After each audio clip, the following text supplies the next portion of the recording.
Welcome back to Perspectives. Today we will be discussing the elusive topic of leadership. Joining me in the studio again is Parool and Nathalie Ostegai. I hope you enjoy the conversation. Welcome back to Perspectives. Joining us again is Parool Mehta, consultant and certified coach, PKM and Company, and Nathalie Ostegai, enterprise project manager in the financial industry. Welcome, ladies. Thank you. Thank you. Today we're going to tackle the complex topic of leadership. So let's get started. Why don't we start with your definition of leadership?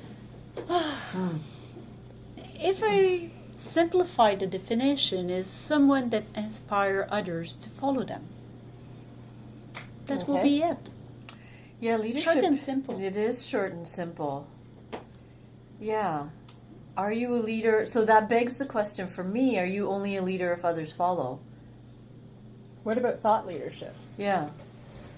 So to me, it's almost as if leadership, and you can apply it in different scenarios and situations, is part of it is just carving your own path.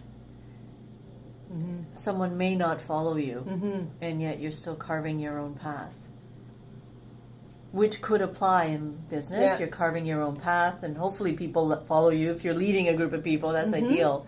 Mm-hmm. And if it's life leadership, you're still carving your own path to what it means to succeed, and what it means to be happy, and what it means to be fulfilled. Mm-hmm. That's an interesting point, because for me, a leader, you can be a leader and do bad stuff. Yeah, you can. So it's not necessarily associated with being something positive, like Hitler. He was a leader.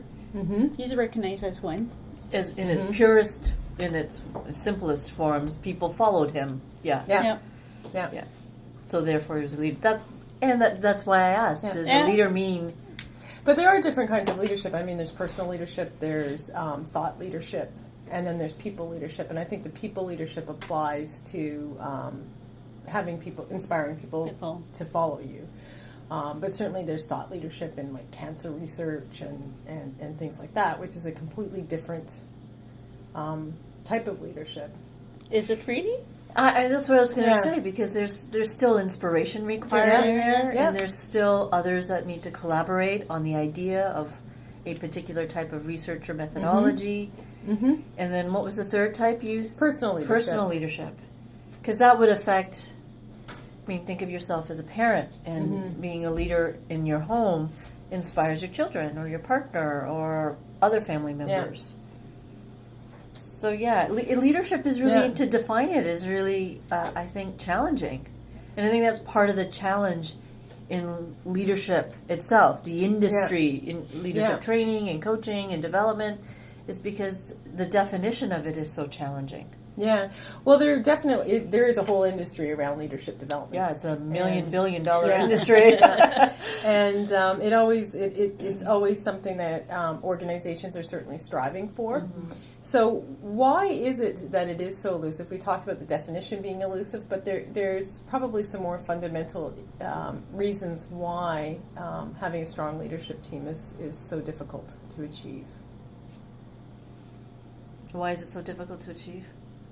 So you're talking business-wise? Yeah, in particular in a business context. And that's you spending the money on the leadership development for the most part. Where's the gap? Because I think to be a leader, it asks a lot of a human being. Mm-hmm. It asks a lot from, again, it's my vision of a leader is you need to be strong and vulnerable. You need to be open yet directive, be willing to be flexible. There's so many paradoxes in a true and powerful and effective leader that it asks a lot of a human being. Mm-hmm. And not everybody's up to the real challenge of it. Okay. There's humility in it to be a real leader. Like when you think of Mother Teresa or Gandhi, there was elements of immense humility in the way they led. Yeah.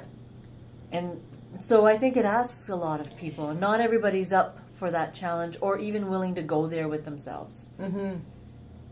would be Yeah. would be my. I think that's a why great it's hard. assessment. No, that is Yeah. a great I assessment. agree with you, Parool, and what I'm going to add to that is that was interesting when you thought and you say, oh, Mother Teresa or, Gandhi, or Yeah.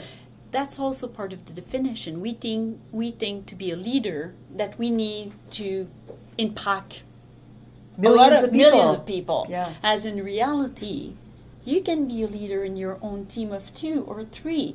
And I think even in business, Yeah. we I agree. always think that, the leader, the team of Yeah. leader will impact the whole company. There's 40,000 people and they'll impact everyone. I think I'm not sure it's No, I always agree. realistic. Yeah, Like, I agree. you'll have a few Yeah. individuals that will be able to do it, but those are exceptional individuals. There's your formal leadership, your And- informal leadership, and yet the qualities are the same. About credibility and trust, and do you value this person? Are they authentic? Do they have a style of courageous communication in front of them? Did they 'Cause touch you? Do they? Are you moved by their them? story? That's a big piece of leadership. Are you moved by them? Whether it's through inspiration or through the connection. hurdles they've gone through, you see them as real people and that they've overcome something, and that inspires you to want to follow. At least it has for me. I can't, I'm not willing to speak for millions of people, but I know for me that inspires me as a leader, the people I would want to follow. And do they walk the talk? And Okay. is there humility in there? So in hiring and recruiting and people development, what do you think the keys are for organizations to help foster leadership and behaviors?